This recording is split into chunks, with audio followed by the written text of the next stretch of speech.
Hello बच्चों, तो कैसे हैं आप लोग। उम्मीद करते हैं सब ठीक ठाक। चलो बच्चों, आज पढ़ेंगे शांत दशमलव, टर्मिनेटिक दशमलव के बारे में जान जाते हैं कुछ तथ्य। किसी साधारण भिन्न को दशमलव में बदलने पर शेषफल शून्य प्राप्त हो जाता है तो उस भागफल को शांत दशमलव कहते हैं। शांत दशमलव किसे कहते हैं?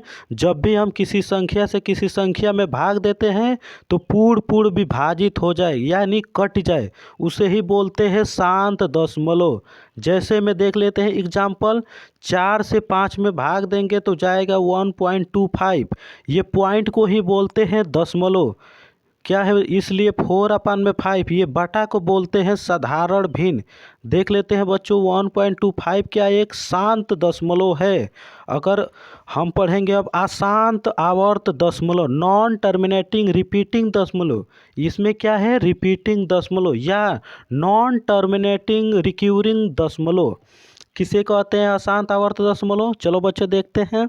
जब किसी साधारण भिन्न को दशमलव में बदलने पर शेषफल शून्य नहीं होता हो और भागफल में कुछ खास अंक की पुनरावृत्ति होती है, उसे अशांत आवर्त दशमलव कहते हैं। अशांत आवर्त दशमलव किसे कहते हैं बच्चों? जब हम किसी संख्या से किसी संख्या में भाग देते हैं, वह पूरा विभाजित नहीं होता है, कुछ अंक की खास अंकों की रिपीटिंग का मतलब होता है पुनरावृत्ति, बार बार आना, उसे ही कहते हैं अशांत आवर्त दशमलव। जैसे एग्जाम्पल में देख लेते हैं बच्चों, 4/3।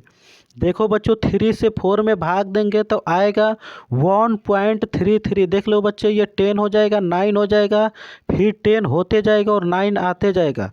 इसे ही हम क्या करेंगे, कहेंगे अशांत आवर्त दशमलव। ये बार बार 3 का क्या हो रहा है, रिपीट हो रहा है। देख लो बच्चों, 1.3 पर लिखा गया है बार, ये माइनस जैसा चिन्ह दिख रहा है, ये क्या है, बार है।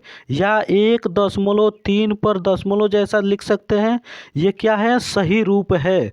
आप बार भी लगा सकते हैं या पॉइंट भी लगा सकते हैं। देख लेते हैं बच्चों फिर से, शांत दशमलव को किसे कहते हैं? जब हम किसी संख्या में भाग देते हैं, वह भाग पूरी विभाजित हो जाए, शांत दशमलव कहलाता है।